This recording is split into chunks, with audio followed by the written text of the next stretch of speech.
We both experienced dementia and the care process in our lives, and when we had the need to deal with our family's requirements, we both found that there was little, almost no technology available to assist in the process. So in my case, courtesy of my mother's remonstrations with the dom carers who were coming into her life. They loved her, she loved them, but she kept having to repeat her life story all the time, each time a new dom carer came in. So I started to look for a method to use a tablet to assist them know more about my mother. That was my starting point. The experience in my family was that my grandmother lost her partner, and it became evident to us very quickly that she was in quite advanced stages of dementia. When I was able to research the things that interested her as a young woman, the experiences she might have had, the songs she heard, the drinks she would have drunk, and look those up and put that content in front of her, we were able to, she was just a different woman, you know, we had a very different level of engagement together. And I thought, well, that's a task that a computer could help do. We started to explore the proposition of building something that really would serve the needs of people with dementia using tech. We discovered very early on that although everybody wants to deliver person-centred care, everybody wants to improve the care process, the reality is they can only do so if whatever they pay for, whatever technology they adopt, actually does give a return on investment. They've got to get something out of it. They've got to get more profit or a cost-saving exercise. And if you talk to a CEO, he's thinking about the bottom line. If you talk to a carer, they're thinking about delivering better care, but the care home manager will be thinking about staffing issues, about reporting issues. So it's quite a complex proposition to build a tool that delivers care, but which satisfies the return on investment needs of each of those quite disparate management needs. So it took us a long time to actually get something that fitted the bill. And once we got adequate feedback from daycare centres, care homes, and care groups, then we had something that we could really start to address. My primary concern is that we're able to help carers to essentially to get people with dementia to describe their achievements. Yeah, and that means that we take their ethnicity and the time that they are young and in their prime absolutely into account when we describe any concept that they show engagement with. You can add lots of stuff onto that, but essentially, unless you've got the ability to capture some of that and make that search rewarding, you haven't got anything.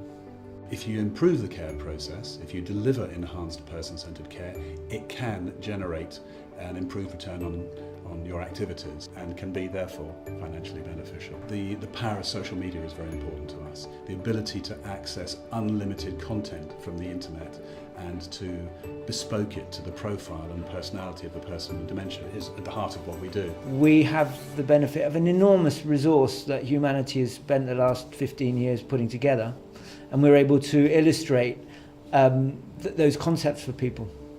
And there's no reason why you and I should be the only people who benefit from the internet. That population should benefit just as much. When we first started out, we were told that the elderly really wouldn't want to have much interaction with tablets. They wouldn't be particularly responsive to wanting to hold them.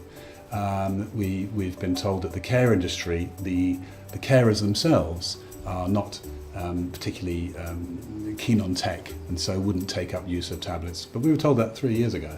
And in the last 3 years, there's been a radical change. But what that means is we're able to refine and capture increasingly detailed and pertinent details about the individual that really become hooks for recognition. ReMeLife is a system that is portable. It stays with the person with dementia from diagnosis. Originally, we were building a system that was a reminiscence methodology, as Etienne said, but we realised there was a potential for it to be so much more. So now, from the moment that someone is diagnosed through to the moment that they become reliant upon their primary carer, a dom carer comes in then to work with them, maybe they go to a memory clinic or a daycare centre. As they pass along that journey, which dementia is, to a care home, all that knowledge that ReMeLife collects as they progress, from remote family interaction, from content that comes from the internet, from all sources, is held within ReMeLife. So there's an ever-growing body of knowledge which is specifically applicable to the person with dementia. And as they interact with our activities and engage with ReMeLife, their preferences change along that journey, and the system understands that and changes the structure of what they see, the content they see. So ReMeLife provides a means for each of those care environments, right through to the hospital ward, for the carers to have access to a body of knowledge that really enhances the care process and gives them a better experience, but it gives the carers a better experience and assists in the care process. And one of the big things, and this is Etienne's strength, it's his background, is whilst there are a set of complex algorithms that achieve this knowledge acquisition process, the system's got to be usable by everybody. It's got to be usable by everybody, from the 8-year-old grandson through to the 80-year-old senior who wants to interact with the tablet, through to carers, through to sophisticated 30-year-old tech users. It's got to be fun for everyone, and that's been quite a challenge, to have it be a fun tool as well as a sophisticated data collecting and reporting tool. ReMeLife is designed to allow remote families to become engaged in building a repository of content, reviewing it, adding specifics.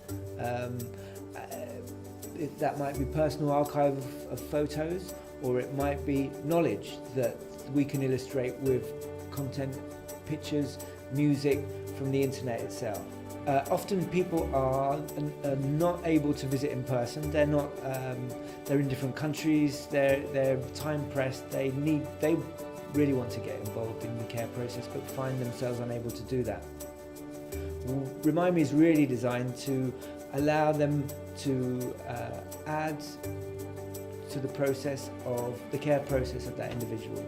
They can add photos. They can add imagery, but they can add knowledge. That's really the key currency of the interaction. They also benefit from an awareness of how well that individual is being cared for and the kind of activities that they are enjoying in the care facility that's looking after them. What's next is to really, I guess, do what we set out to do, because we started off from personal experience, and our dual missions were to produce a system that would be beneficial to those who probably couldn't afford it otherwise, or who wouldn't have it otherwise. There's 45 million people in the world with dementia, and the bulk of those wouldn't be able to afford to pay for a system that provided for remote family connectivity, engagement with their local community, access to internet content, reminisce, all the things that we want to do and we will build. They wouldn't be able to afford them unless we could provide them. That's the ultimate aim, and we're on the way.